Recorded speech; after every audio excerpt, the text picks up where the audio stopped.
掌声太热情了。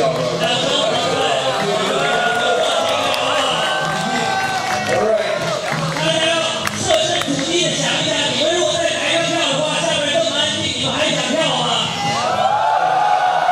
Okay, now let's take it to the judges. 3